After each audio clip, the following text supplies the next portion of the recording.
기도하겠습니다. 사랑과 은혜가 많으신 아버지 하나님, 주님의 은혜에 감사와 찬양을 드립니다. 아버지, 이 시간에도 우리와 함께하여 주시옵시고 우리가 진리를 알아가는 데 부족함이 없도록 도와주시옵소서. 하나님의 은사와 부르심에는 후회하심이 없다고 말씀을 하고 있사옵나이다. 그러나 이 시대는 그 은사가 무엇인가를 깨닫지 못하고 있사옵나이다. 하나님께서는 우리에게 영생을 주시고 있지만 사람들은 그저 자기네들의 육체로 나타나는 것을 보고 은사라 말을 하고 있사옵나이다. 주여, 우리에게 정말 영생의 소망을 갖게 하시고 그 영생을 우리 안에 이루어질 수 있도록 인도하시니 감사드립니다. 모든 말씀 예수 그리스도의 이름으로 기도했습니다. 아멘. 로마서 11장 29절을 보겠습니다. 하나님의 은사와 부르심에는 후회하심이 없느니라. 아멘.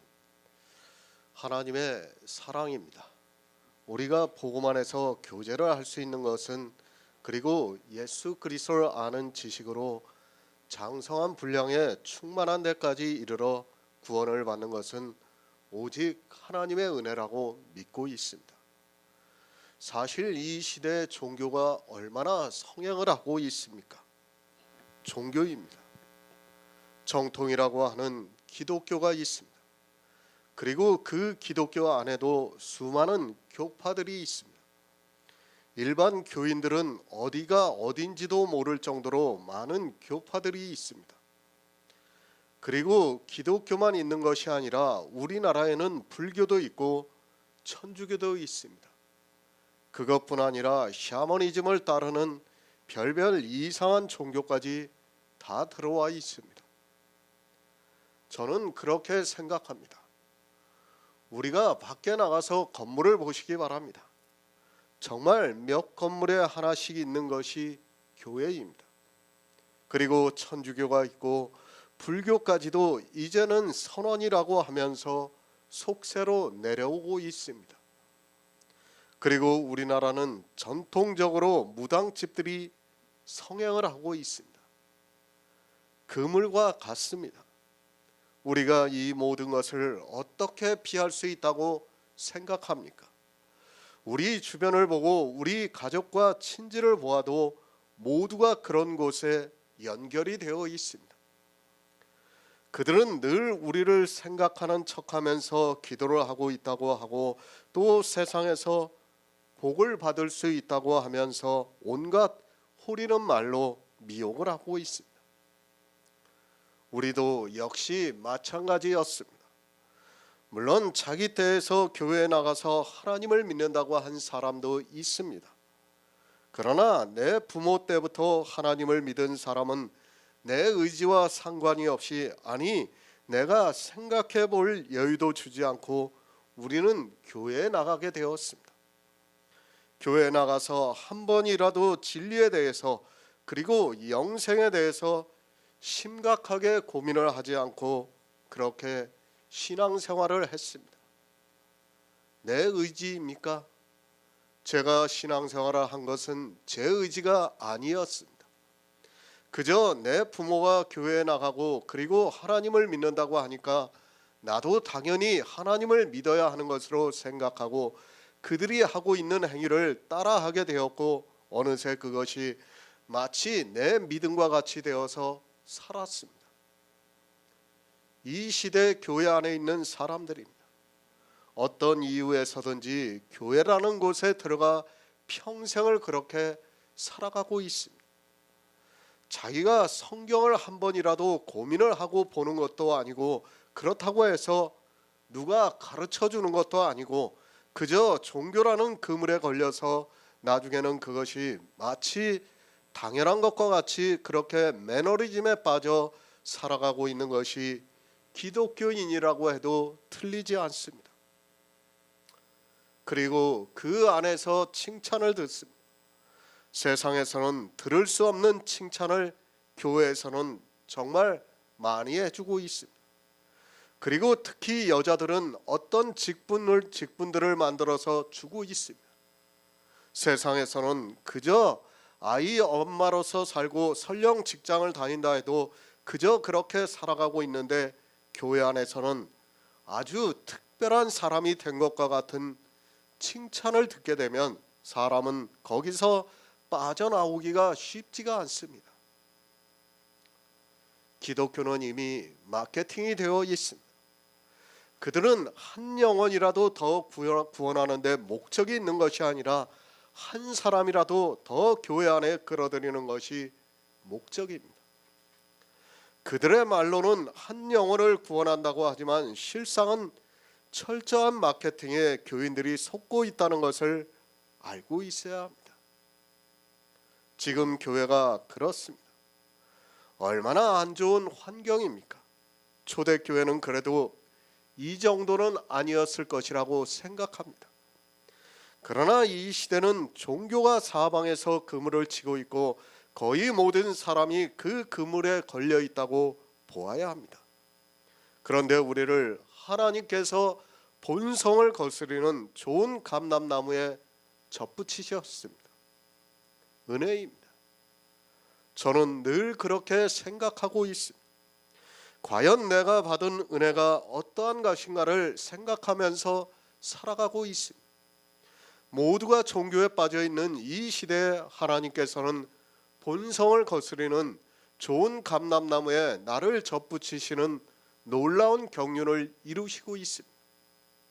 세상에 그 유명하다고 하는 사람들이 있지만 이 시대에 우리를 그렇게 역사를 하고 있습니다. 이제까지입니다. 우리나라만 하더라도 누가 복음을 전했습니까? 누가 은혜로 택하심을 따라 남은 자로 살아갔습니까? 물론 전혀 없었다고 말을 하고 싶지는 않습니다. 그러나 우리가 문서로 남겨진 사람들의 글을 보면 아직까지 그런 사람의 글을 못 보았습니다. 하지만 하나님께서는 이 시대에 우리에게 은혜를 주시고 있습니다. 관심이 없습니다. 세상 사람들은 자기 삶을 살기에도 버거워서 관심을 가질 여유가 없습니다. 그리고 이미 기독교라는 종교의 포승에 묶여 있는 사람들을 보면 거기서 빠져나올 수 있는 마음의 여유가 없습니다. 아니, 수십 년간을 자기 삶의 모든 것을 다 바쳐서 올인을 했는데 거기서 빠져나온다는 것은 상상도 할 수 없는 일이 됩니다. 적습니다. 앞으로도 마찬가지라고 생각하고 있습니다. 과연 이런 사회에서 구원을 받을 사람이 몇이나 되겠습니까? 정말 하나님께서 원 돌감람나무에서 찍어 우리를 잘라내서 좋은 감람나무에 접붙이시지 않으면 불가능하다고 믿고 있습니다. 사람의 이성으로는 불가능하지만 하나님께서 그 가지를 찍으시면 가능하다고 믿고 있습니다. 찍어내셔야 합니다. 아니, 이 시대에 우리를 원 돌감람나무에서 찍어 좋은 감람나무에 접붙이셨습니다.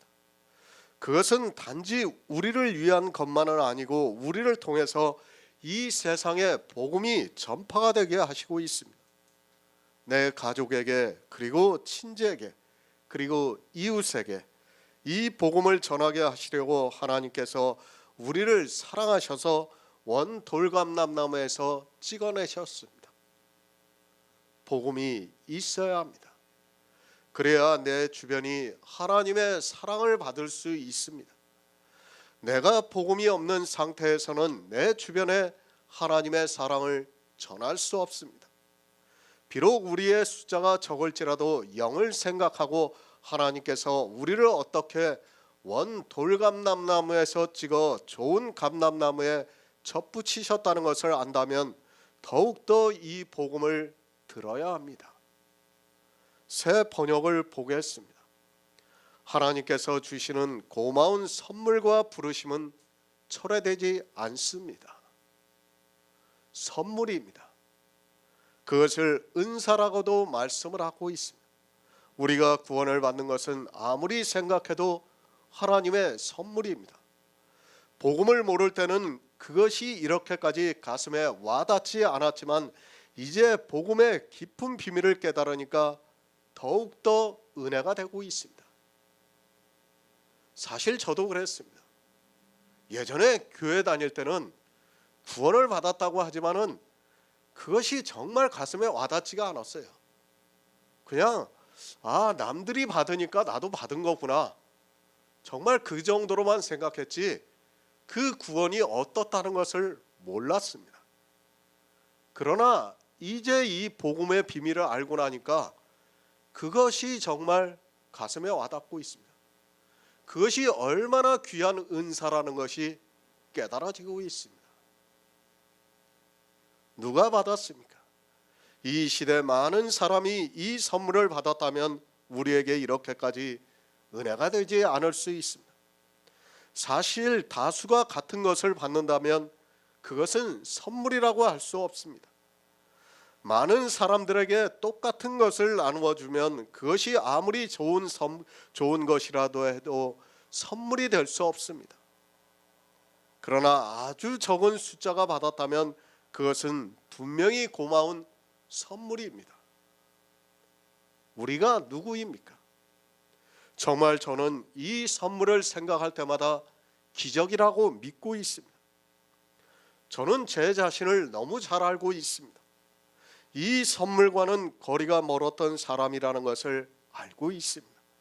그저 부모와 교회에 나가라고 하니까 나갔고, 나중에 그것이 습관이 되어서 기독교인으로 사는 것이 옳다고 생각이 되니까 막연한 기대를 가지고 살았습니다. 세상의 이성입니다. 하나님께서는 그것에서 찍어주셨습니다. 그리고 우리가 상상도 할 수 없는 이 복음의 비밀을 알 수 있게 좋은 감람나무에 접붙이셔서 이렇게 하나님의 은혜를 받을 수 있게 되었습니다. 다시 생각해도 제가 받을 수 없는 것을 하나님께서는 은혜로 주셨습니다. 그래서 선물입니다. 다수가 속해 있는 기독교인들은 이 선물이라는 단어가 그렇게 와닿지가 않습니다. 이 시대만 해도 그들의 주장대로라면 1000만 명이 구원을 받는 것인데 그것이 어떻게 선물이 되겠습니까? 그것은 절대로 선물이 아니라는 것을 알고 있어야 합니다. 그렇지 않습니까? 우리나라 전체 인구가 5천만 명이에요. 그 중에 5명 중에 내가 1명이 받는다면 그거는 선물이 될 수가 없습니다. 그거는 그냥 운이 좋아서 내가 하나님의 은혜를 받은 거예요. 그냥 운으로 치부할 수 있어요. 그러나 정말 100만 명 중에 아니면 10만 명 중에 내가 한 사람이 받았다면 그거는 선물이 될 수 있습니다. 지금 그것을 말씀하고 있습니다. 로마서 6장 23절을 보겠습니다. 신약성경 247쪽입니다. 죄의 싹은 사망이요 하나님의 은사는 그리스도 예수 우리 주 안에 있는 영생이니라. 고린도전서 12장 31절을 보겠습니다. 신약성경 278쪽입니다. 고린도전서 12장 31절입니다. 너희는 더욱 큰 은사를 사모하라. 내가 또한 제일 좋은 길을 너희에게 보이리라. 아멘. 하나님의 은사입니다. 하나님께서 우리에게 주시는 선물입니다. 그것은 그리스도 예수 안에 있는 영생이라고 말씀을 하고 있습니다. 이 은사를 많은 사람들에게 주시는 것이 아니라 이 시대를 보더라도 아주 지극히 일부의 사람에게 주고 있다는 것을 알 수 있습니다. 영생입니다. 하나님께서 우리를 사랑하심으로 해서 이 영생을 주시고 있습니다. 저 역시도 마찬가지였지만 솔직히 기독교 안에 있을 때는 이 영생이 그렇게 가슴에 와닿지가 않았습니다. 그러나 이제 복음을 깨닫고 나니까 이것이 현실성 있게 와닿고 있습니다. 믿음입니다. 정말 히브리서의 말씀과 같이 바라는 것들의 실상이라는 말씀이 깨달아지고 있습니다. 이 믿음이 없을 때는 막연하게 영생을 얻는 것으로 생각하고 있었지만 이제는 그것이 마치 실상과 같이 믿어지고 있습니다. 하나님께서는 우리를 본성을 거스르는 좋은 감람나무에 접붙이셔서 이 영생의 열매를 맺게 하시고 있습니다. 누가 본성을 거스르고 있습니까? 세상에서 가장 지혜가 있다고 하는 사람도 본성을 거스르지 못하고 있습니다. 아니, 누구라도 이 본성을 거스르는 순간 사회로부터 그리고 교회로부터 지탄을 받게 되어 있습니다. 그러나 하나님께서는 우리에게 그것을 거스르게 하시고 좋은 열매, 영생을 얻을 수 있는 열매를 맺을 수 있게 믿음으로써 역사를 하고 있습니다. 이제까지의 로마서입니다.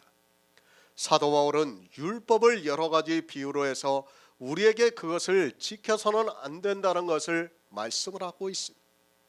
그리고 11장에 와서는 자기가 이방인의 사도인 만큼 내 직분을 영광스럽게 여긴다고 하면서 우리 이방인들이 어떻게 구원을 받는가를 말씀을 하고 있습니다. 원 돌감람나무입니다.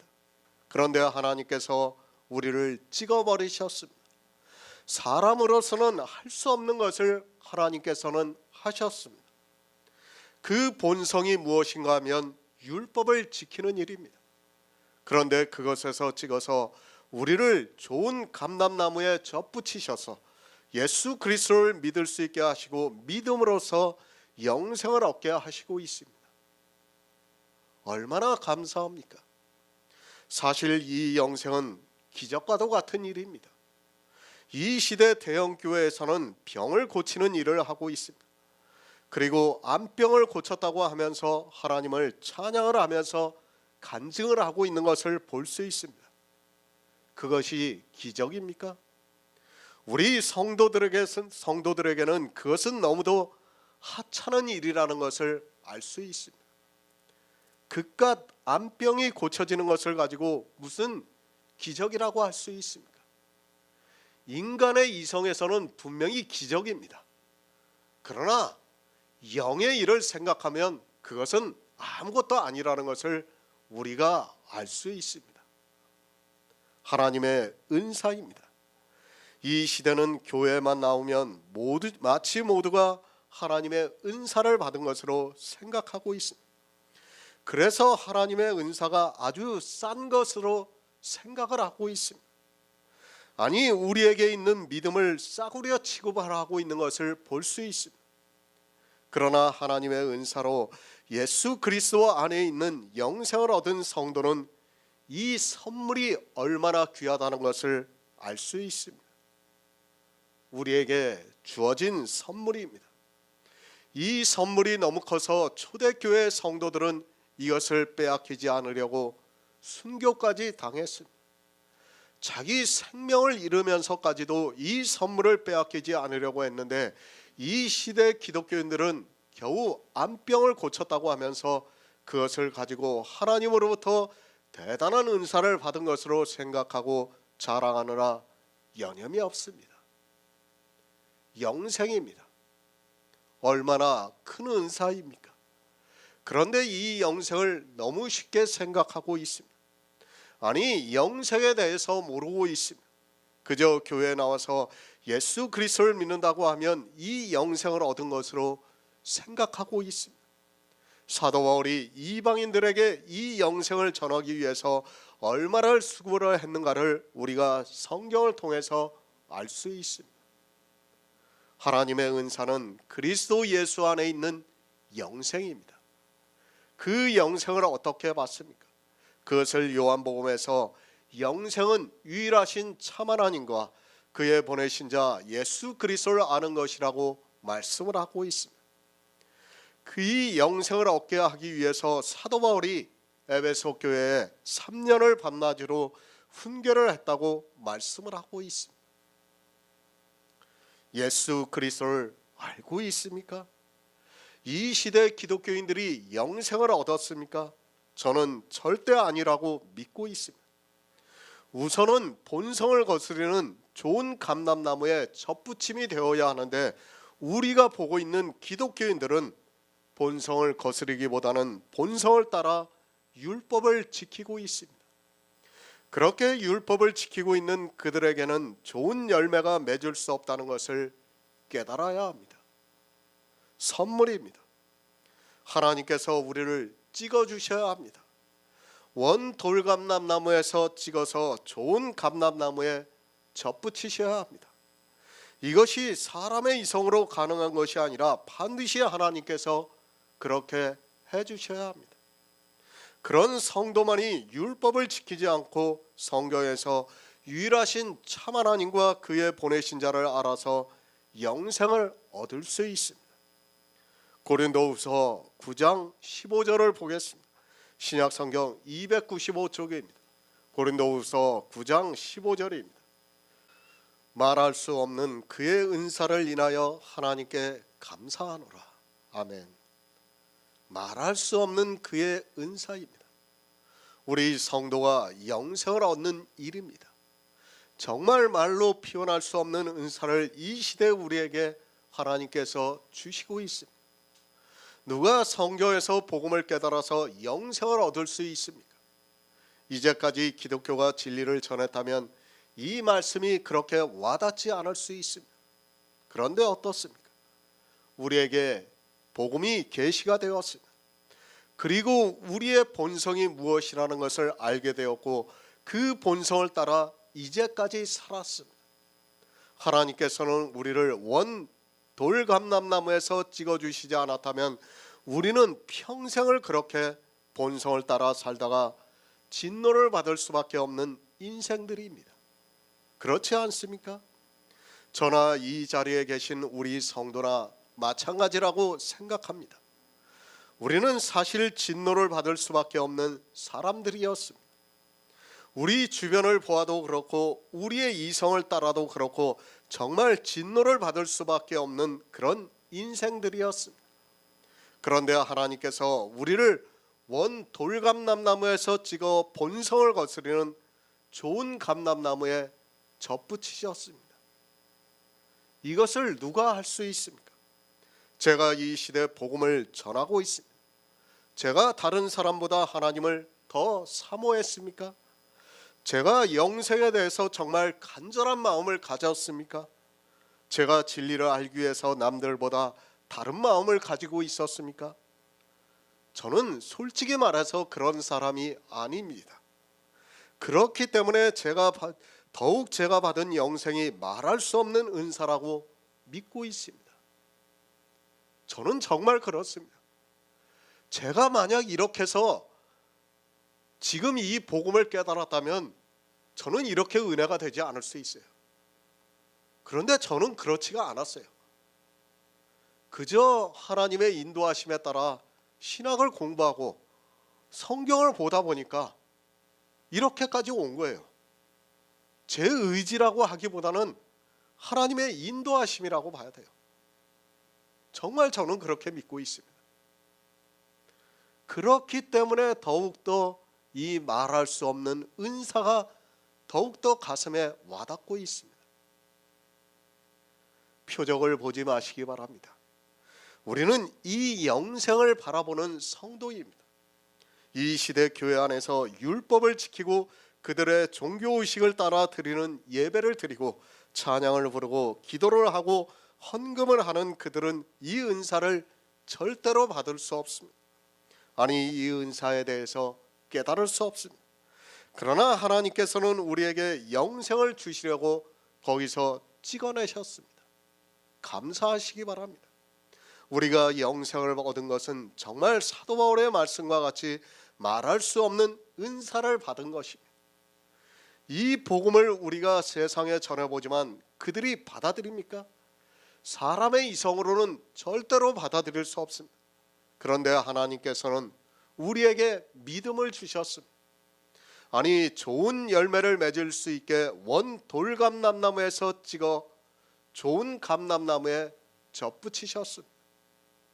말할 수 없습니다. 이것이 우리가 받은 영생입니다. 이 시대 기독교인들은 자기들이 받은 영생이 어떤 것인 줄을 모르고 있습니다.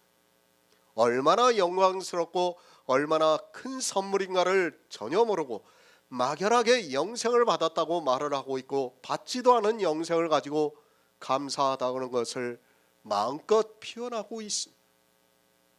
그들을 보시기 바랍니다. 실체도 없는 것을 가지고 그렇게 감사를 하고 있고 기쁨이 넘치는 얼굴을 하고 있습니다. 하나님의 은사도 없는 그들이 그렇게 예배를 드리고 있는 것을 볼 수 있습니다. 더구나 영의 비밀도 모르고 신체의 부활을 주장하는 그들이 더욱 감사하고 있는 것을 볼 수 있습니다. 영생입니다. 신체의 부활은 사실 그렇게 영광스러운 일이 아닙니다. 더구나 자기가 이 세상에서 어떻게 살았는가를 알고 있다면 그것은 천국이 될 수 없다는 것을 알아야 합니다. 그런데도 그것을 영생이라고 하면서 기독교인들은 감사하고 있습니다. 우리는 영생을 알고 있습니다. 우리는 신체의 부활이 아닙니다. 죄를 짓고 연약한 우리 신체는 죽으면 그것으로 썩어 없어지게 하고 예수 그리스도를 믿음으로 해서 내 안에 그리스도의 영이 거하심으로 말미암아 주님이 오실 때 거룩한 그 영이 부활을 해서 하나님의 아들들로 살아가게 된다는 말씀입니다. 사실 생각해 보시기 바랍니다. 만약 이 영의 부활이 아니라면 우리가 천국에 가면 어떻게 되겠습니까? 그건 천국이 될 수가 없어요. 우리 스스로도 견딜 수 없다는 것을 알아야 됩니다. 어떻게 견딜 수 있습니까? 거기서. 그러나 하나님께서 정말 놀랍게도 우리 신체, 죄를 짓고 정말 악만 행하고 있는 우리 신체는 썩어 없어지게 만들어버리고 우리에게 그의 영을 주시고 있어요. 그 영으로 말미암아 우리가 부활을 해서 천국에 간다는 것은 우리가 상상할 수 없는 일이에요. 그 비밀을 지금 이 시대 우리에게 가르쳐주고 있는 겁니다. 신체의 영생입니다. 그리고 영의 영생입니다. 물론 율법주의자들은 신체의 부활을 더 좋아할 수 있습니다. 그들은 자기들이 율법을 지키고 또 하나님을 위해서 산 그것이 선하고 의롭다고 생각하니까 그럴 수 있습니다. 그러나 우리는 그 모든 것이 얼마나 더럽고 냄새가 나는 것인가를 알고 있기 때문에 신체의 부활을 인정할 수 없습니다. 영생입니다. 말할 수 없는 하나님의 은사입니다. 누가 이 영의 비밀을 깨달을 수 있습니까? 저 역시도 어떻게 이 영의 비밀을 알게 되었는지 모르겠습니다. 그러나 성경을 보니까 하나님께서 원 돌감람나무에서 찍어 좋은 감람나무에 접붙이심으로 말미암아 뿌리가 거룩한즉 가지도 그러하다고 하면서 우리에게 거룩하신 이의 영이 거하시게 하고 있습니다. 이것이 영생입니다. 그리고 하나님께서 우리에게 주신 선물입니다. 우리가 어떠한 선물을 받았는가를 알아야 합니다. 그저 문자적으로 하나님의 은사와 부르심에는 후회하심이 없다는 것을 알고 자기가 은사를 받은 것으로 생각하지 마시고 내가 어떠한 은사를 받았는가를 알아야 합니다. 우리의 구원입니다. 말할 수 없는 하나님의 은사며 그저 감사만 나오게 되어 있습니다. 사실 이 은사를 우리가 아무리 전하려고 해도 사람들의 이성으로는 받아들일 수 없습니다. 우리가 이제까지 복음 안에서 교제를 했기 때문에 이 은사가 얼마나 큰 것인가를 알 수 있고 말할 수 없는 하나님의 은사에 감사가 넘치고 있습니다. 데살로니가전서 4장 7절을 보겠습니다. 신약성경 331쪽입니다. 데살로니가전서 4장 7절입니다. 하나님이 우리를 부르심은 부정케 하심이 아니요 거룩케 하심이니. 아멘. 부르심입니다. 하나님께서 우리를 부르셨습니다. 왜 부르셨는가 하면 영생을 주시기 위해서 부르셨습니다. 하나님이 우리를 부르심은 부정케 하심이 아니요 거룩해 하심이라고 말씀을 하고 있습니다. 하나님은 우리를 거룩하게 해서 영생을 받게 하기 위해서 부르셨습니다. 거룩입니다. 우리 육체는 거룩할 수 없습니다. 성경을 보고 이 거룩이라는 말씀을 오해를 하고 있는 사람들이 있습니다. 우리가 거룩함을 입었다고 하니까 마치 우리 육체가 거룩함을 입은 것으로 생각하고 있는 사람들이 너무 많이 있습니다. 아니, 이 시대 기독교 안에 있는 거의 모든 사람들이 자기들이 거룩함을 입은 것으로 생각하고 있습니다. 거룩함을 위해서 우리를 부르셨습니다. 우리라고 하니까 마치 우리 육체로 생각하지 마시기 바랍니다. 우리가 예수 그리스도를 믿는 것은 맞습니다. 그러나 우리 육체는 절대로 거룩해질 수 없다는 것을 알아야 합니다. 만약에 우리가 거룩해지면 우리는 죽어서도 안 되고, 또 이 시대 기독교인들이 말하는 것과 같이 신체의 부활이 맞습니다. 거룩한 것은 죽을 수 없다는 것을 알고 있어야 합니다. 그런데 자기들이 거룩하다고 이야기를 한다면 그것은 그 자체로 모순이 된다는 것을 알고 있어야 합니다. 하나님께서 우리를 부르심은 우리 신체를 거룩하게 하기 위해서 부르신 것이 아니라 우리 안에 그리스도의 영이 거하심으로 말미암아 그 영이 거룩하게 된다는 말씀입니다. 그래서 뿌리가 거룩한즉 가지도 그러하다고 말씀을 하고 있습니다. 영의 일입니다. 뿌리가 거룩한즉 가지도 그러합니다.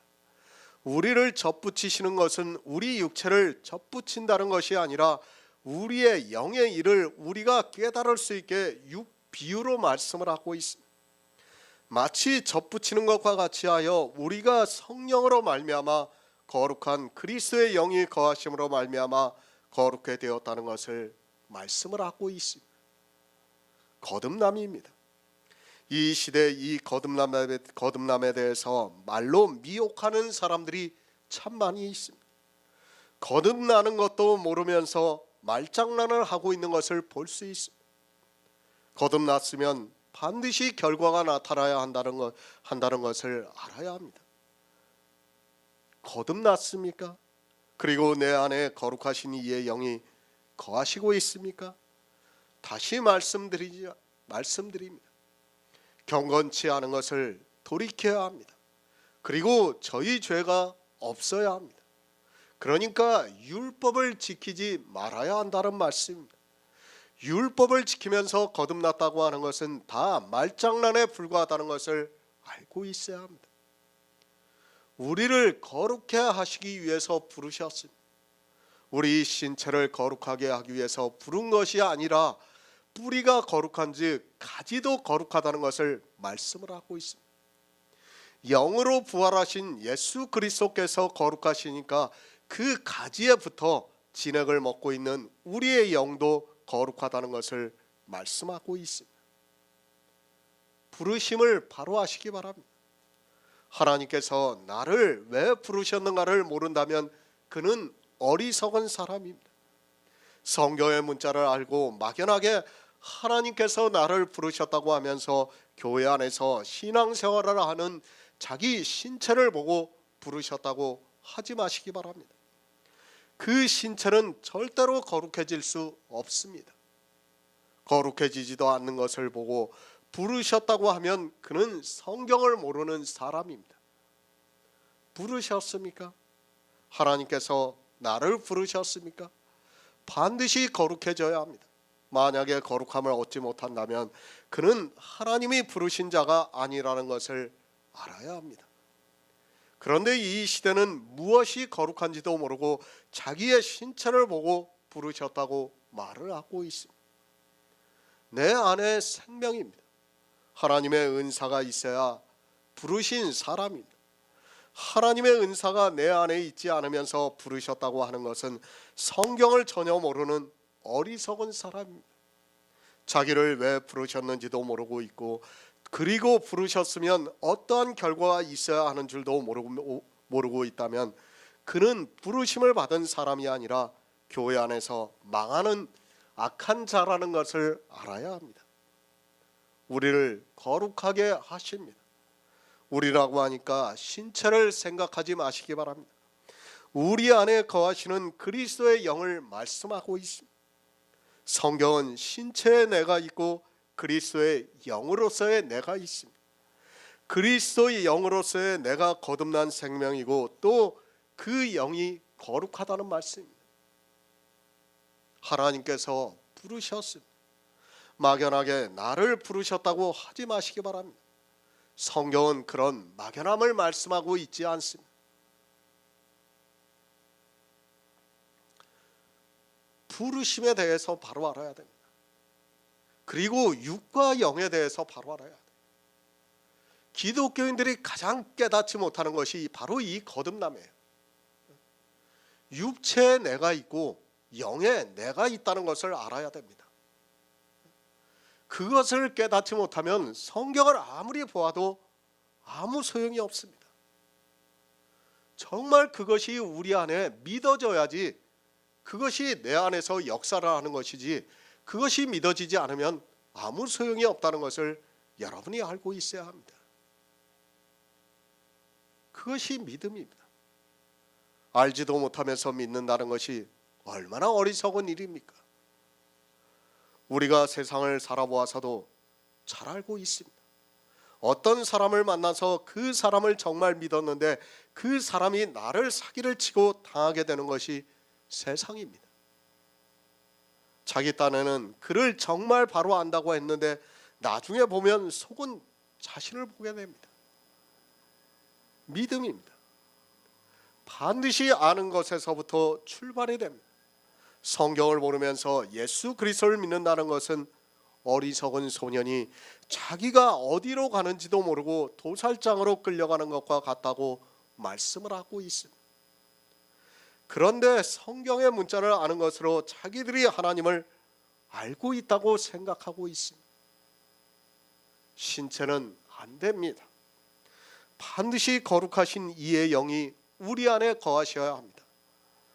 그래서 뿌리가 거룩한즉 가지도 거룩하다고 말씀을 하고 있지만 그 뿌리가 어떻게 거룩하신 줄을 전혀 모르고 있습니다. 아니 뿌리로부터 신체의 부활에 대해서 이야기를 하고 있는 것을 볼 수 있습니다. 영으로 거룩하십니다. 예수 그리스도의 육체는 없습니다. 십자가에서 죽으시고 그 육체는 없어졌습니다. 그렇죠. 성경에서도 그 육체에 대해서 나옵니까? 없어졌어요. 없어졌어. 예수님의 육체는 부활을 하시는 순간에 없어졌다는 것을 알아야 돼요. 주님이 육체로 부활하셨다면 그 육체가 부활한 게 맞아요. 그러나 성경은 그거를 말씀하고 있지 않아요. 분명히 영으로 부활하셨어요. 거룩해지려면 영으로 부활하셔야 되는 겁니다. 그리고 그 육체는 없어진 겁니다. 주님께서는 영으로 부활을 하셨는데 그 영이 거룩하십니다. 그리고 그 영에 우리 가지를 접붙이셔서 우리 가지에 그의 영이 거하심으로 거룩하게 되었습니다.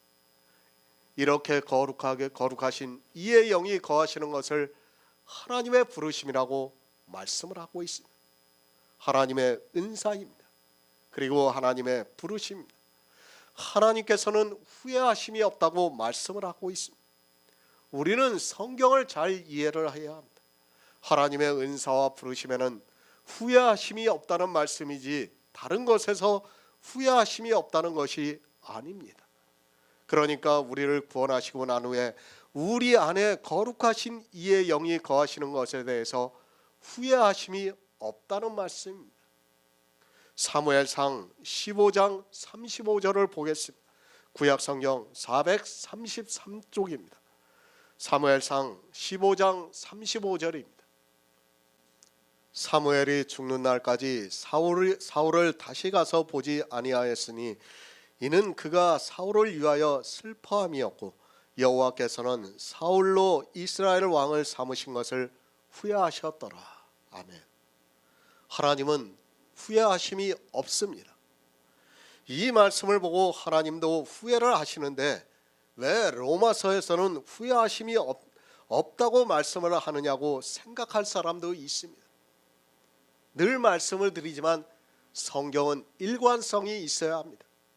여기서는 이 말씀을 하고 저기서는 저 말씀을 하고 있다면 우리는 하나님을 믿고 싶어도 믿을 수 없습니다. 성경을 바로 보아야 합니다. 문자로 후회라는 단어만 보고 이야기를 하는 것은 스스로 모순에 빠질 수밖에 없습니다. 후회라는 단어가 나오더라도 그 의미를 알면 충분히 깨달을 수 있는 말씀입니다. 그런데 지식이 있다고 하는 사람들이 이런 문자에 스스로 걸림이 되고 있는 것을 볼 수 있습니다. 사울 왕입니다. 누가 이 왕을 세웠습니까? 하나님께서 먼저 왕을 세우라고 했습니까? 그것이 아니라 이스라엘이 주변 강대국들을 보니까 왕이 있고 그 왕이 이스라엘을 백성들을 지켜주는 것을 보면서 사무엘에게 가서 우리도 왕이 필요하니까 왕을 세워달라고 이야기를 하고 사무엘이 그것이 싫었지만 하나님께 기도를 하자 하나님께서 사울을 왕을 세우라고 말씀을 하셨습니다. 성경은 예표입니다. 우리는 후회라는 단어만 보아서는 안 됩니다. 사울 왕은 여러 가지를 예표로 하고 있습니다. 그 중에 하나가 바로 사단을 예표하는 왕이라는 것을 알고 있어야 합니다. 사울 왕을 사무엘을 통해서 기름을 붓게 하시고 이제 그를 폐하시고 또 다른 왕 다윗 왕에게 기름을 붓게 하셔서 그를 이스라엘 왕으로 삼으시고 있습니다. 사울 왕입니다. 그는 처음부터 사단을 예표하는 왕으로 세움을 입었습니다. 그는 하나님께서 세우신 왕이 아니라 백성이 원해서 하나님께서 그를 왕으로 세우셨습니다. 그리고 사무엘을 통해서 아멜렉을 진멸하라고 말씀을 했습니다. 아멜렉이 무엇입니까? 비유입니다. 아멜렉은 우리의 혈과정입니다. 나라를 보더라도 그 나라가 무엇을 비유로 하고 있는가를 알아야 합니다. 사울은 충분히 아멜렉을 진멸할 수 있었습니다. 그러나 사울 왕은 아멜렉을 진멸하지 않고 좋은 것을 남겨두어서 하나님께 제사를 드리겠다고 말을 하고 있습니다. 아멜렉입니다. 사울은 사단을 예표하는 왕입니다. 그러니까 우리에게 사단이 있으면 절대로 아멜렉을 진멸하지 못합니다. 그 아멜렉이 무엇인가 하면 우리의 혈과정입니다. 그것은 우리가 이 시대에 지키고 있는 율법이라는 것을 알고 있어야 합니다. 왕을 세우셨습니다. 그리고 아멜렉을 진멸할 수 있는 능력을 주셨습니다. 그러니까 무슨 말씀입니까? 사단도 율법을 지킬 수 있는 능력을 주셨다는 거예요. 하나님께서. 그런데 어떻습니까? 그러나 사울은 아멜렉을 진멸하지 않았습니다. 쉽게 말씀드립니다. 우리에게 믿음을 주셨습니다. 그 믿음은 야고보서의 말씀과 같이 행함이 있는 믿음입니다. 그런데 혈과 정 때문에 이제까지 자기들이 지켜왔던 그러니까 형제와 같은 율법을 버리지를 못하고 있습니다. 성경에 단 한 번 기록이 되어 있습니다. 하나님께서 사울을 왕으로 삼으신 것을 후회하셨다고 말씀을 하고 있습니다. 그것은 우리에게 똑같이 해당이 되는 말씀입니다. 하나님께서 우리를 왕 같은 제사장으로 삼으셔서 부르셨습니다. 그런데 우리가 육체의 정과 혈을 끊지 못하고 있으면 하나님께서 후회를 하십니다. 왜 후회를 하시는가 하면 차라리 왕을 삼지 않았으면 좋겠다고 후회를 하십니다. 제가 후회라는 단어를 써서 그렇지 무엇입니까? 차라리 교회 안에 들어오지 않으면 좋겠다는 거예요. 네?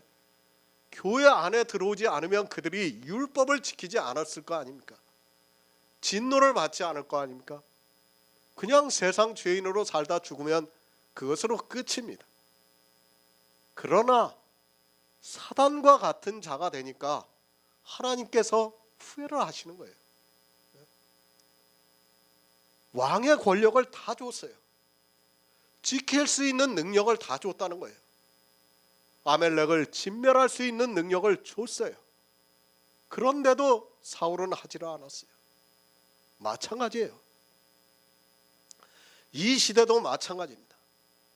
교회 안에 들어왔습니다. 우리에게 무엇을 주십니까? 재능을 다 주셨어요. 믿을 수 있는 재능을 다 주셨는데 믿지를 않고 있어요. 하나님의 후회하심이 바로 그거라는 거예요. 다른 걸로 후회하는 게 아니에요. 우리 인생들을 다 구원을 하고 싶은데 하나님께서는 그런데 어떻습니까? 인생들 스스로가 왕을 삼아서 했는데 그 왕이 어떻게 하고 있습니까? 스스로 아멜렉을 진멸하지를 않고 있어요. 그것을 보고 하나님께서는 사울 왕을 삼으신 것을 후회하셨다고 말씀을 하고 있어요. 모든 것을 다 주셨어요. 능력을 다 주셨어요.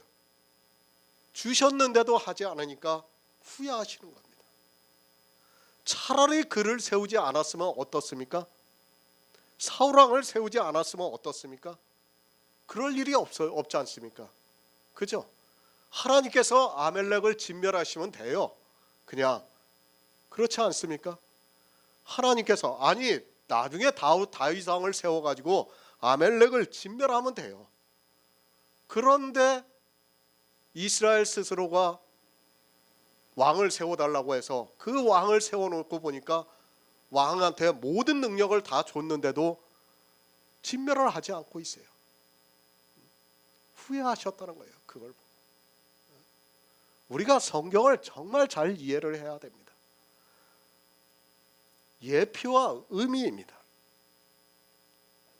하나님께서 그런 부분에서 지금 이 사울 왕을 삼으신 것을 후회하셨다고 하는 말씀이지 구원에 대한 문제가 아니라는 것을 여러분이 알고 있어야 합니다.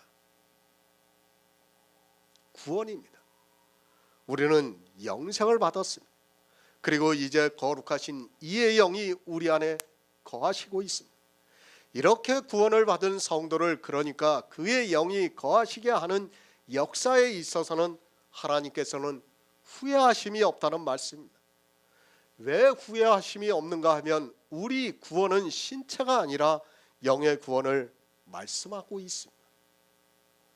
디모데후서 1장 9절을 보겠습니다.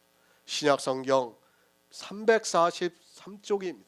디모데후서 1장 9절입니다.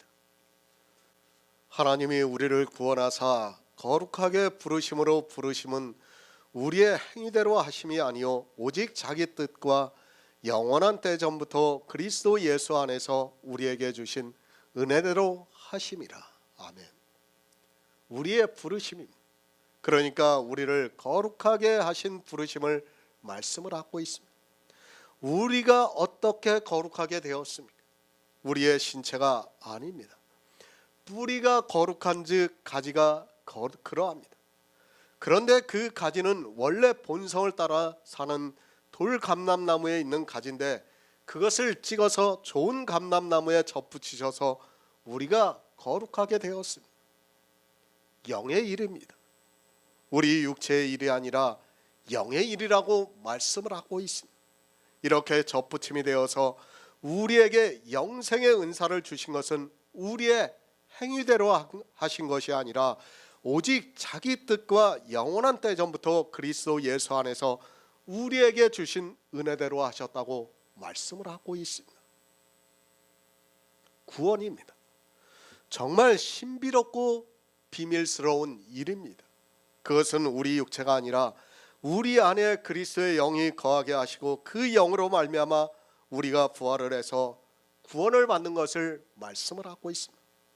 이렇게 구원을 받는 성도는 이미 원 돌감람나무에서 찍힘을 받았습니다. 하나님께서 찍으셨습니다.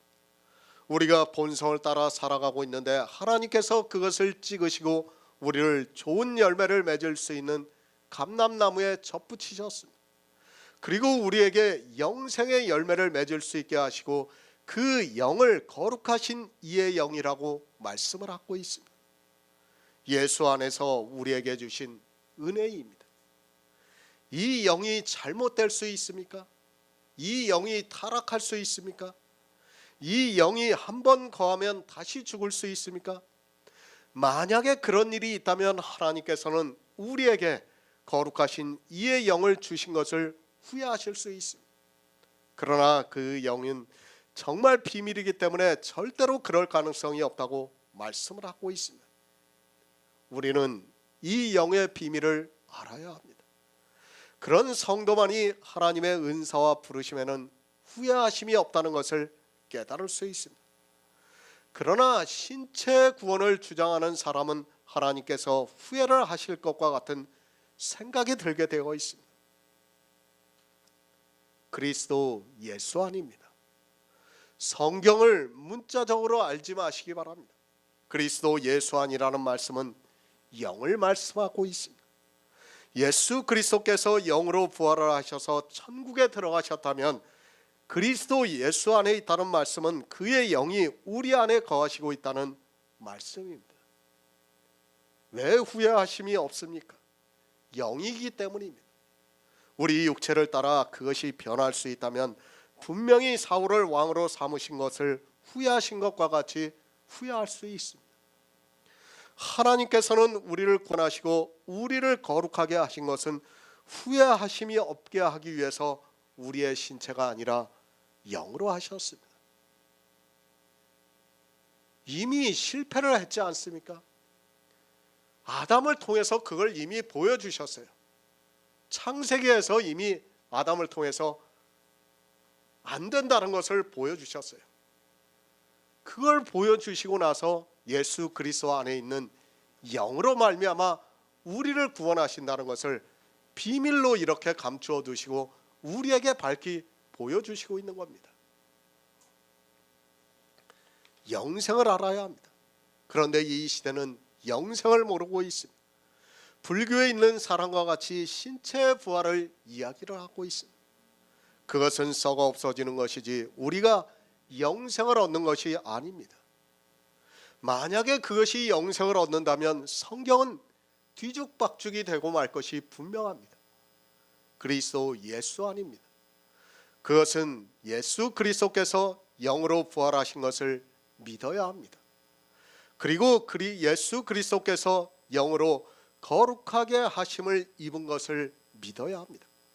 그런 성도만이 한 영으로 그리스도 예수 안에서 하나님의 은사와 부르심에는 후회하심이 없게 됩니다. 요한일서 5장 18절을 보겠습니다. 신약성경 393쪽입니다. 요한일서 5장 18절입니다. 하나님께로서 난 자마다 범죄치 아니하는 줄을 우리가 아노라. 하나님께로서 나신 자가 저를 지키심에 악한 자가 저를 만지지도 못하느니라. 아멘. 온 이스라엘입니다. 저희 죄를 없이 한다고 말씀을 하고 있습니다. 그러니까 우리가 율법을 지키지 않는다는 말씀입니다. 그렇게 죄를 짓지 않음으로 해서 우리 안에 그리스도의 영이 거하시는 것을 알 수 있습니다. 우리가 구원을 받은 것을 알 수 있는 가장 기초가 바로 율법의 행위를 하지 않는 것입니다. 하나님께서 영생을 주시고 있습니다. 반드시 죄가 없어야 구원을 주십니다. 그런데 구원을 주시고 거룩하심으로 부르셨는데 그가 다시 죄를 질 수 있느냐는 것입니다. 물론 사람이 볼 때는 그럴 수 있습니다. 어느 사람은 복음을 잘 듣고 따라오다가도 다시 율법을 지키고 있는 것을 볼 수 있습니다. 실제 그렇습니다. 우리 그리스도 편지에서도 마찬가지입니다. 교제를 잘하다가도 다시 율법을 지키고 있는 것을 볼 수 있습니다. 그런 사람을 보면 하나님께서 후회하심이 없다는 것이 이해가 되지 않을 수 있습니다. 그러나 그 사람은 하나님의 은사와 부르심을 받은 사람이 아니었다는 것을 알아야 합니다. 죄를 없이 하십니다. 그런데 율법을 지키는 사람을 보게 됩니다. 그 사람도 한동안은 율법을 지키지 않고 정말 복음 안에서 교제를 하면서 하나님의 은사와 부르심을 받은 사람과 같이 보입니다. 실제 교회 안에는 그런 사람이 많이 있을 수 있습니다. 많이 있습니다. 앞으로도 여기 그리스도 편지에 와서 예배를 하고 주의 만찬을 나눌 사람이 많이 있습니다. 그 사람들이 처음에는 정말 하나님의 은사를 받고 부르심을 받은 사람과 같이 보입니다. 그리고 누구라도 그의 구원에 대해서 의심하지 않을 수 있습니다. 그러나 알아야 합니다. 믿음은 마음에 있습니다. 잠시 율법의 행위를 하지 않는다 해서 그에게 거룩하신 이의 영이 있다고 해서는 안 됩니다. 물론 그 사람들을 의심하라는 것이 절대로 아닙니다. 저는 앞으로도 그런 사람이 있을지라도 그 사람의 믿음을 의심하고 싶지 않습니다. 그러나 있습니다. 육적인 모습으로 그렇다는 말씀입니다. 그 영혼이 실족을 해서 다시 구원이 취소가 되는 것이 아니라 잠시 그렇게 보였지만 실상은 그는 하나님의 은사와 부르심을 받은 사람이 아니었다는 말씀입니다. 그러나 하나님의 은사와 부르심을 받은 성도는 절대로 그렇지가 않습니다. 하나님께로서 난 자입니다. 우리 성도는 하나님께로서 난 자입니다. 우리 육체가 그렇다는 것이 아니라 접붙임을 당해서 뿌리가 거룩한즉 가지도 그러한 것과 같이 우리 영이 그렇다는 말씀입니다. 그렇게 뿌리로부터 가지가 거룩한 영이 있는 성도는 범죄하지 않습니다. 영생을 얻었습니까? 반드시 범죄하지 않아야 합니다. 어떤 범죄를 하지 않아야 하는가 하면 예수 그리스도의 십자가를 거절하는 율법을 지키는 범죄를 하지 않습니다. 성도는 절대로 율법을 지키지 않습니다. 그가 다시 율법을 지키고 있다면 처음부터 그는 하나님께로서 난 자가 아닙니다. 하나님께로서 난 자입니다. 그러니까 하나님이 아버지라는 말씀입니다. 누가 자기 아들이 죽는 것을 지키겠습니까? 어느 아버지가 자기 아들이 죽는 것을 그냥 두시겠습니까? 하나님의 은사와 부르심에는 후회하심이 없는데 왜 없는가 하면 하나님께로서 난 자가 저를 지키심에 악한 자가 만지지도 못하게 하시기 때문에 후회하심이 없다는 겁니다. 사단입니까? 그가 아무리 강하다 해도 하나님께서 우리를 지키시면 우리는 범죄하지 않습니다. 세상의 죄를 말씀하는 것이 아니라 본성을 따라 사는 것을 말씀을 하고 있습니다. 하나님께로서 난 자는 이제 접붙임이 되어서 더 이상 본성을 따라 살지 않습니다. 우리는 성도입니다. 내가 하나님께로서 난 자인가를 어떻게 알 수 있습니까? 율법을 지키는가를 보면 알 수 있습니다. 아담으로 난 자는 본성을 따라 율법을 지키고 하나님께로서 난 자는 원 돌감람나무에서 찍어서 본성을 거스르는 좋은 열매를 맺는 감람나무에 접붙이셨기 때문에 이제는 더 이상 율법을 지키지 않는다는 말씀입니다. 왜 후회하심이 없습니까? 악한 자가 만지지도 못하게 지키시기 때문에 후회하시지 않습니다.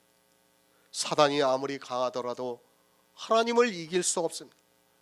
성경에 이미 그 싸움에서 이기셨다고 말씀을 하고 있습니다.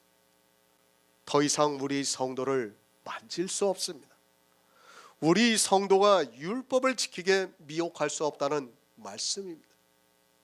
이 시대는 누가 하나님께로서 난 자인 줄도 모르고 그저 교회 안에만 있으면 하나님을 아버지라 부르고 있습니다.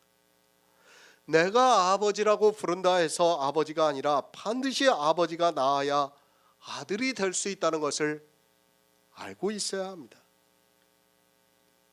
기독교인들입니다. 성경은 볼 생각도 하지 않고 자기들의 이성을 따라 생각하고 있습니다. 하나님을 아버지라고 부르며 하나님은 무조건 자기들의 아버지가 되어야 하는 것으로 생각하고 있습니다. 하나님과 같이 거룩한 자가 되려면 육체로는 안 되고 영으로 되어야 합니다. 아버지와 아들이에요. 본질이 같아야 돼요. 본질이 다른데 어떻게 아버지라고 부를 수 있습니까? 그렇지 않습니까? 내가 아무한테나 가서 아버지라고 부른다고 해서 아버지가 됩니까? 그건 아니에요. 아버지와 나는 반드시 본질이 같아야 돼요. 그것을 가르쳐 주기 위해서 영의 비밀을 우리에게 말씀을 하고 있는 겁니다. 내가 거룩하니 너희도 거룩하라고 말씀을 하고 있습니다. 하나님께서 거룩하십니다. 예수 그리스도께서 영으로 거룩하심을 입으셨다고 말씀을 하고 있습니다. 그러면 우리가 거룩하려면 그의 영이 우리 안에 거하시면 됩니다. 그러나 이 영의 비밀을 모르고 자기 육체로 거룩하게 하려고 하다가 도리어 본성을 따르는 율법을 지키다가 사망에 이르는 것이 이 시대 교회 안에 있는 절대 다수의 사람입니다. 누구를 지켜주십니까? 우리 육체가 하나님께로서 났습니까? 우리 육체는 아담으로부터 났습니다. 착각하지 마시기 바랍니다. 우리 육체를 지켜주시는 것이 아닙니다. 만약에 우리 육체를 지켜주시는 것이 맞는다면 초대교회에 순교한 성도들은 버림을 받은 불쌍한 사람이 되고 만다는 것을 알아야 됩니다. 그리고 이 시대도 우리는 죽어서는 안 돼요. 그렇지 않습니까? 하나님이 우리를 지키시고 만지지도 악한 자가 만지지도 못하게 하는데 우리가 어떻게 죽을 수 있습니까? 우리가 죽는다는 것은 하나님의 능력이 부족하다는 것밖에 안 되는 거예요. 그런데도 사람들은 그렇게 받아들이고 있어요. 자기들이 죽으면서도 그것을 깨닫지 못하고 있어요. 영의 비밀입니다. 저가 지키십니다. 누구를 지키시는가 하면 하나님께로서 난 자를 지키십니다. 자기 육체를 가지고 하나님께로서 난 자라고 하는 사람은 성경을 모르는 정말로 무지한 사람입니다. 우리 육체는 우리 부모에 의해서 태어났습니다. 그것은 아담의 자손이라는 것을 알아야 합니다. 거듭남입니다. 그래서 성경은 거듭남을 말씀하고 있고 주님께서 육으로 난 것은 육이요 성령으로 난 것은 영이라고 말씀을 하고 있습니다. 하지만 이 시대는 거듭남에 대해서 전혀 모르고 있습니다. 아니 그 단어는 잘 알고 있지만 어떻게 거듭나는 것인 줄도 모르고 영에 대한 비밀도 전혀 모르고 거듭났다고 이야기를 하고 있습니다. 얼마 전에도 목사 한 사람이 전화가 왔습니다. 자기가 거듭났다고 하면서 이 시대에 거듭난 성도가 없다고 말을 하고 있습니다. 그리고 그리스도 편지 사이트를 가르쳐 주었는데 글을 하나 보냈습니다. 그 목사가 거듭났다고 하는 것은 순전히 말장난에 불과합니다. 율법을 다 지키면서 겨우 회개를 가지고 어떻게 회개를 해야 하는 것으로 자기가 거듭났다고 이야기를 하고 있습니다. 그러니까 자기는 진심으로 회개를 했다는 거예요. 그러니까 다른 사람은 진심으로 회개를 하지 않고 자기만은 진심으로 회개를 했다는 거예요. 회개를 하는데 진심이 있고 안 진심이 있습니까? 똑같아요. 그런데 그 목사는 자기는 진심이라 이거예요. 그런데 다른 사람은 믿을 수 없다 이거야. 그러니까 다른 사람은 거듭나지 않았고 자기는 거듭났다 이거예요. 완전히 말장난하는 겁니다. 거듭났습니까? 한 가지만 보아도 알 수 있습니다. 범죄하지 않아야 합니다. 율법을 지키지 말아야 합니다. 그런데 그렇게 거듭남에 대해서 이야기를 하는 그 목사도 율법을 지키고 있고 율법을 지켜야 한다고 주장을 하고 있습니다. 예수님께서 이스라엘에게 마귀의 자식들이라고 말씀을 하셨습니다. 예수님께서 왜 그들을 마귀의 자식이라고 하는 줄을 모르고 있습니다. 이 시대는 마귀를 너무 단순하게 알고 있습니다. 마귀는 도덕적인 죄를 짓게 하는 존재로만 알고 있습니다. 그 정도는 세상 사람들로 알고 있고 나쁜 짓을 하면 마귀 짓을 한다고 말을 하고 있습니다. 마귀입니다. 그는 이스라엘 모두를 율법주의자로 만들었습니다. 이스라엘이 그 율법을 지킴으로 해서 죄를 깨달을 수 없었습니다. 그리고 죄를 깨닫지를 못하니까 도리어 그 율법을 지키는 일에 열심을 냈습니다. 하나님의 은사입니다. 그리고 부르심에는 후회하심이 없습니다. 그것은 하나님께로서 난 영이 우리에게 있기 때문이며 그 영을 하나님께서 지켜주시기 때문에 우리가 범죄를 하지 않고 있습니다. 이 시대 역시 하나님께로서 난 자는 율법을 지키는 범죄를 하지 않고 있습니다. 우리에게 영이 있다는 것을 어떻게 알 수 있습니까? 어떻게 알 수 있습니까? 믿습니까? 너무 막연해요, 그것도. 그러니까 하나님께서 그걸 가르쳐 주시기 위해서 이 율법에 대한 것을 보여주신 거예요. 너희가 영이 있다는 것을 확인시켜 주기 위해서 본성을 거스르게 해주신 거예요. 그걸 보고 우리가 알 수 있다는 거예요. 다른 거를 보고는 알 수가 없어요, 우리가. 그렇지 않습니까? 내가 믿는다고 하는 것도 어떻게 보면 추상적이 될 수가 있어요. 그러나 뭘 보면 내가 믿는다는 걸 알 수 있습니까? 본성을 거스르는 걸 보면 알 수 있다는 거예요. 그렇게 부르신 은사를 주신 성도에게는 하나님께서는 후회하심이 없다고 말씀을 하는 거예요. 참으로 놀라운 비밀을 우리에게 가르쳐주고 있는 말씀입니다. 로마서 11장 30절을 보겠습니다. 너희가 전에 하나님께 순종치 아니하더니 이스라엘이 순종치 아니함으로 이제 긍휼을 입었는지라. 아멘. 새 번역을 보겠습니다. 전에 하나님께 순종치 않던 여러분이 이제 이스라엘 사람의 불순종 때문에 하나님의 자비를 잊게 되었습니다. 하나님의 부르심에는 후회하심이 없습니다. 그것은 육의 일이 아니라 영의 일입니다. 교회에 내 육체가 나와서 예배를 드리고 있고 기도를 하고 찬송가를 부르고 헌금을 하고 있는 그 모습을 보고 하나님께서 부르셨다고 하지 마시기 바랍니다. 그 부르심이 무엇인가 하면 돌감람나무의 가지에 있던 우리를 찍어 본성을 거스르는 좋은 감람나무에 접붙이신 것입니다. 영의 일입니다.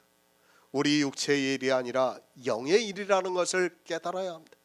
하지만 이 시대는 접붙임 자체도 육의 일로 생각을 하고 있고 자기들이 교회 안에 있는 것으로 마치 접붙임이 된 것으로 생각하고 있습니다. 우리 육체가 아니라 우리 안에 거하시는 그리스도의 영이 있어야 접붙임이 되었고 그 영이 뿌리가 거룩한즉 가지도 거룩합니다. 우리 이방인입니다. 사도 바울이 이방인의 사도라고 하면서 말씀을 하고 있습니다. 우리 이방인은 어떤 사람입니까? 우리는 순종치 않던 사람입니다. 그러니까 사람의 본성을 따라 살아가던 사람이라는 말씀입니다. 그런데 이 시대 교회를 보시기 바랍니다. 어떻게 살아가고 있습니다. 다 사람의 본성에 따라 살아가고 있습니다. 그 본성을 따라 살아가고 있는 사람은 접붙임이 된 사람이 아닌데도 성경을 아무리 보아도 소경이 되어서 이 영의 비밀을 깨달을 수 없습니다. 겨우 교회에 나온 것으로 마치 자기들이 하나님께 순종하는 것으로 생각하고 있습니다. 순종이 무엇입니까? 육의 일이 아닙니다. 내가 하나님께 순종을 했다면 그의 은사가 있어야 하고 부르심에 따라 거룩한 영이 내 안에 있어야 합니다. 그런 영의 일을 모르고 교회 안에 있는 자신의 모습을 보고 하나님께 순종한다고 이야기를 해서는 안 됩니다. 성경의 문자를 보지 마시기 바랍니다. 그것으로 다 미혹이 되고 있다고 해도 틀린 말이 아닙니다. 제가 성경 자체를 판단하는 것이 절대로 아닙니다. 성경은 분명히 우리가 영생을 얻을 수 있는 지혜가 있는 말씀입니다. 그러나 그 성경을 보고 거의 모든 사람들이 악을 행하다가 진노를 받고 있다는 것을 또한 알아야 합니다. 로마에 있는 성도들입니다. 사도 바울이 그들에게 이 서신을 보내고 있습니다. 그때 시대와 지금의 시대가 같다고 보면 맞습니다. 성경을 정말 깊이 생각하면서 보아야지 문자만 보아서는 절대로 안 됩니다. 로마에 있는 사람들은 이방인이고 그들은 하나님의 복음에 순종치 않았습니다. 영생입니다. 그들은 이 영생에 대해서 전혀 몰랐습니다. 이스라엘이 이방의 복음을 전하지 않아서 이방인들은 복음을 들을 수도 없었고 믿을 수도 없었습니다. 그런 이방인들에게 영생은 있을 수 없는 일입니다. 그런 로마에 있는 성도들에게 너희가 전에 하나님께 순종치 아니하더니 이스라엘에 순종치 아니함으로 이제 긍휼을 입었다고 말씀을 하고 있습니다. 이방인입니다. 그들은 순종을 하고 싶어도 순종할 수 없었습니다. 그러나 자기들에게 복음이 안전해졌다는 것도 핑계에 불과하다는 것을 또한 알아야 합니다. 하나님께서는 이 우주를 창조하실 때부터 사람들이 더듬어서 하나님이 계신 것을 알게 하셨습니다. 예수 그리스도를 모릅니까? 우리는 정말 바로 알아야 합니다. 솔로몬 시대의 스바 여왕이 왔다 갔습니다. 그러나 얼마나 많은 세월이 흘렀습니까? 에티오피아 여왕 간다게의 내시가 또 찾아왔습니다. 지금과 같이 미디어가 발달한 시대가 아니라는 것을 기억하시기 바랍니다. 다 핑계에 불과합니다. 더구나 지금은 하나님을 모르는 사람이 없습니다. 물론 로마 시대는 또 다르다는 것을 알고 있습니다. 그러나 하나님께서는 이 시대 사도들을 통해서 로마에까지 복음을 전하게 하셨습니다. 비록 이방인이었지만 사도들을 통해서 복음을 전하게 하셨습니다. 설령 사도들이 전하지 않았어도 사람의 본성에는 하나님을 더듬어서 찾게 되어 있습니다. 요한복음 3장 36절을 보겠습니다. 신약성경 147쪽입니다. 요한복음 3장 36절입니다. 아들을 믿는 자는 영생이 있고 아들을 순종치 아니하는 자는 영생을 보지 못하고 도리어 하나님의 진노가 그 위에 머물러 있느니라. 아멘. 너희가 전에는 순종치 아니하였습니다. 예수 그리스도를 믿지 않았어요. 그러나 이제 사도들을 통해서 복음을 듣고 예수 그리스도를 믿고 있다는 말씀을 드립니다. 늘 말씀을 드립니다. 세상 사람들은 죄인입니다. 그러나 교회 안에 있는 사람은 의인과 악인이 된다는 것을 알아야 합니다. 로마에 있는 성도들이 순종치 아니하였습니다. 그들은 죄인으로 살아가고 있었다는 말씀입니다. 그들이 순종치 아니함으로 해서 하나님의 진노가 있는 것이 아닙니다. 요한복음에서 주님께서 말씀하시는 것은 교회 안에 있는 사람들에게 하고 있는 말씀입니다. 그러니까 교회 안에서 예수 그리스도를 믿지 않는 사람을 순종치 않는 사람이라고 말씀을 하고 있습니다. 이방인의 순종치 아니함이 있습니다. 그리고 이스라엘의 순종치 아니함이 있습니다. 이방인도 예수 그리스도를 안 믿었습니다. 그리고 이스라엘도 예수 그리스도를 안 믿었습니다. 그러나 이 둘은 다르다는 것을 알아야 합니다. 이방인이 순종치 아니한 것은 세상에서 죄인으로 살면서 예수 그리스도를 믿지 않은 것이고, 이스라엘이 순종치 아니한 것은 교회 안에서 예수 그리스도를 믿지 않은 것입니다. 이 둘은 다릅니다. 누가 하나님의 진노를 당하는가를 알아야 합니다. 지금 이 시대 기독교인들이 착각을 하고 있습니다. 세상에서 예수 그리스도를 안 믿고 있는 사람들이 순종치 않는 것으로 알고 있습니다. 그것이 아니라 실상은 교회 안에서 예수 그리스도를 안 믿고 있는 사람이 순종치 아니하는 사람입니다. 어떻게 순종치 아니하고 있습니까?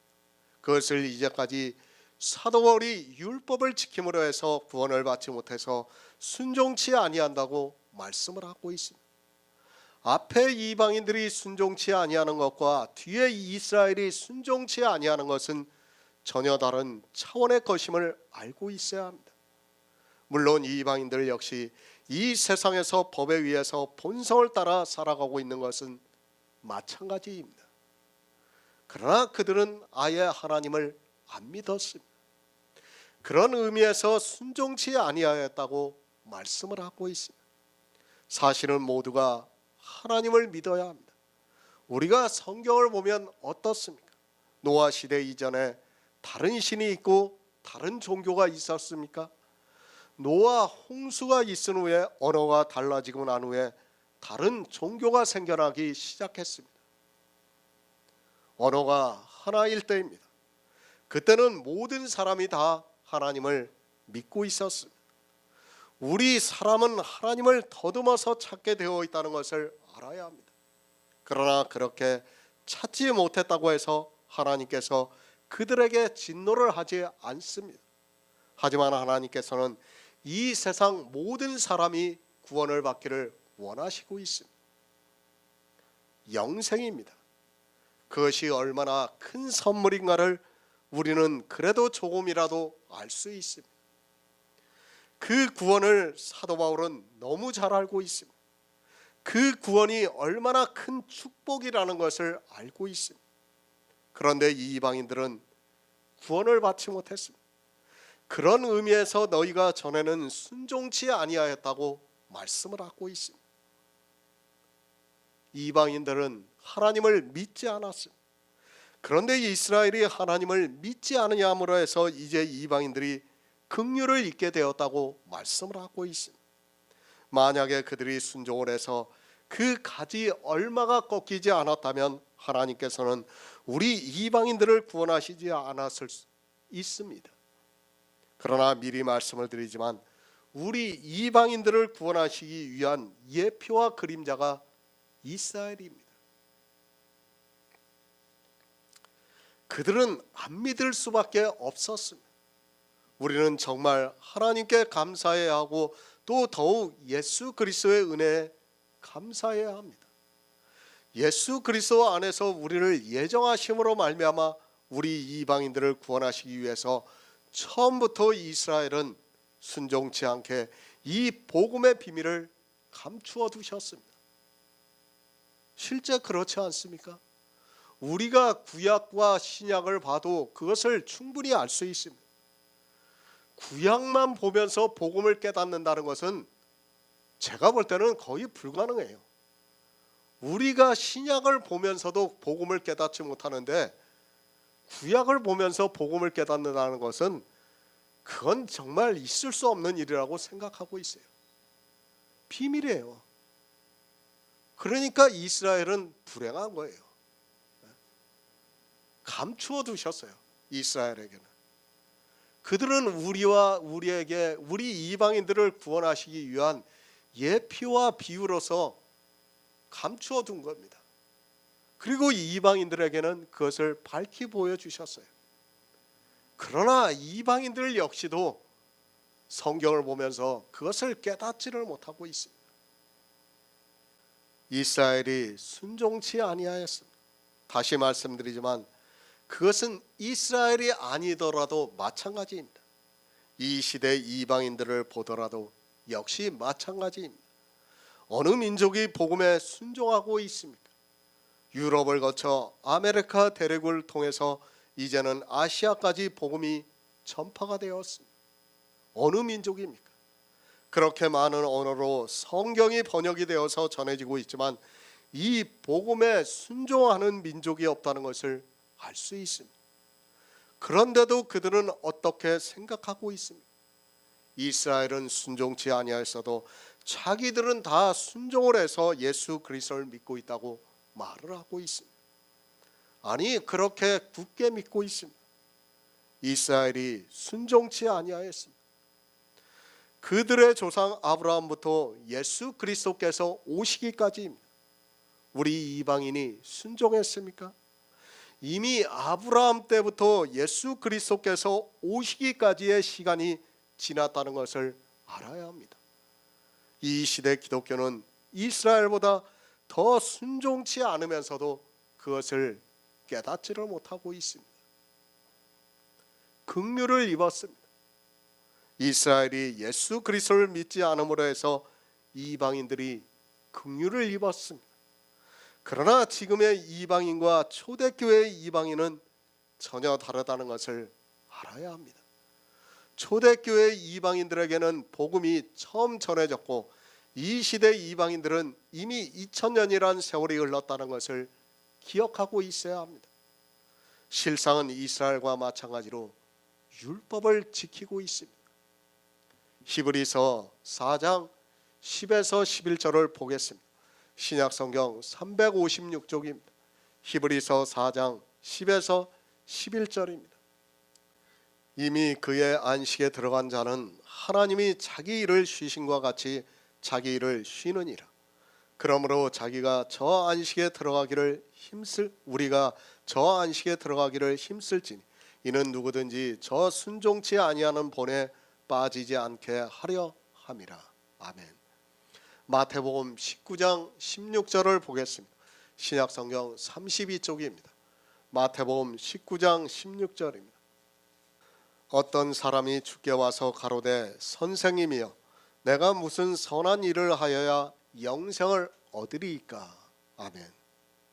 이스라엘은 순종치 아니하였습니다.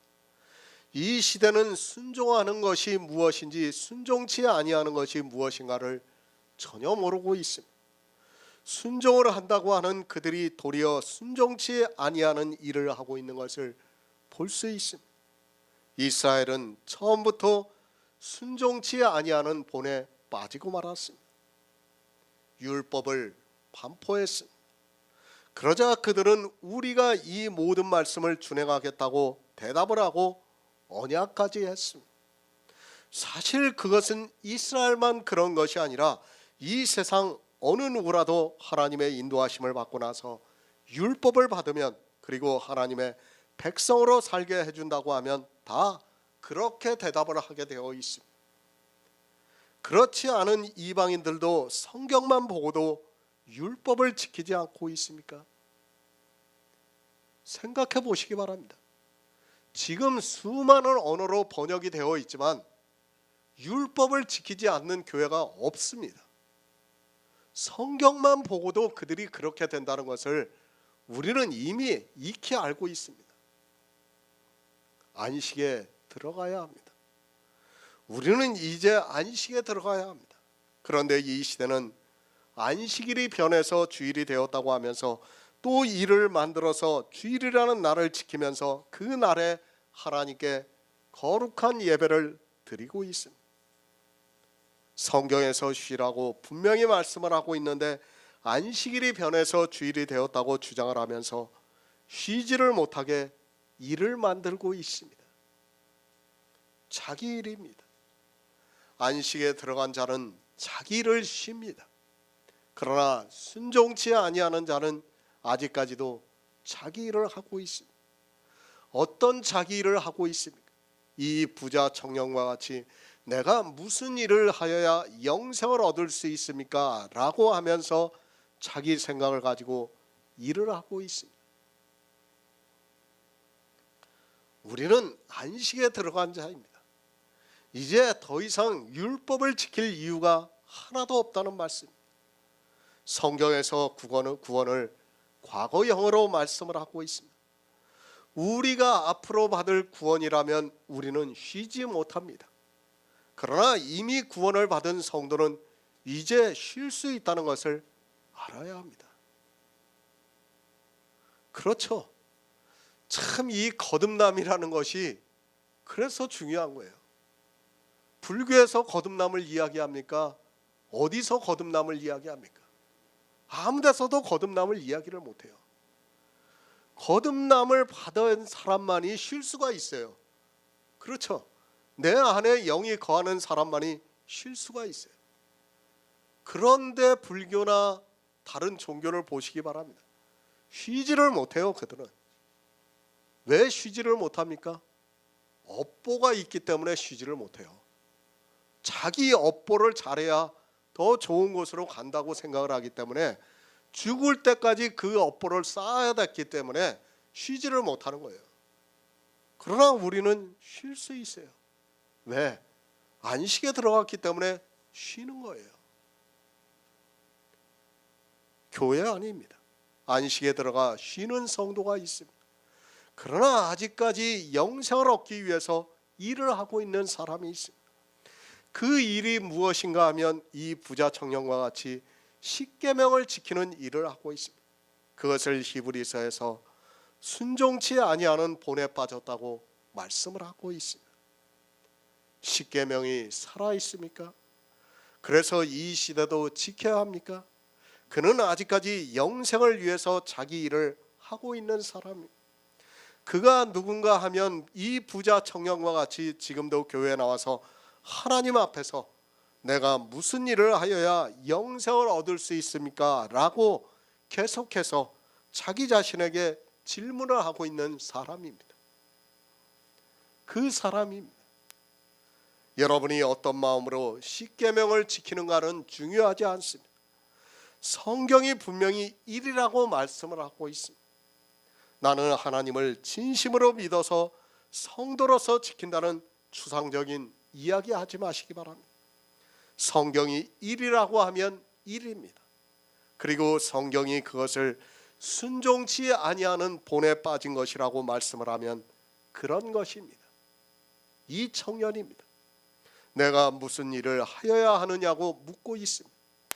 지금도 교회 안에는 안식에 들어가지 못하고 이 청년과 같이 자기들이 지켜야 한다고 하면서 십계명을 문자적으로 지키고 있는 사람들이 있습니다. 성경은 안식에 들어가면 이제 일을 하지 않고 쉰다고 말씀을 하는데 쉬지를 못하고 계속해서 일을 하고 있습니다. 일이 아닙니까? 감사하는 마음으로 십계명을 지키고 있습니까? 성경에서 일이라고 하면 일입니다. 그것을 이상하게 말을 하지 마시기 바랍니다. 성경은 그 일도 하지 말고 안식에 들어가라고 말씀하고 있는데 이 시대 역시 주님 앞에 나온 청년과 같이 십계명을 지킨다고 하면서 열심히 일을 하고 있습니다. 순종치 아니하는 본입니다. 주의를 지키고 있습니까? 그는 아직 안식에 들어가지 못해서 순종치 아니하는 본에 빠져 있는 사람입니다. 제가 주일이 순종치 아니하는 본에 빠져 있는 행위라고 하면 아마도 기독교인들은 그럼 예배는 언제 드리냐고 따질 사람이 있습니다. 예배가 걱정입니까?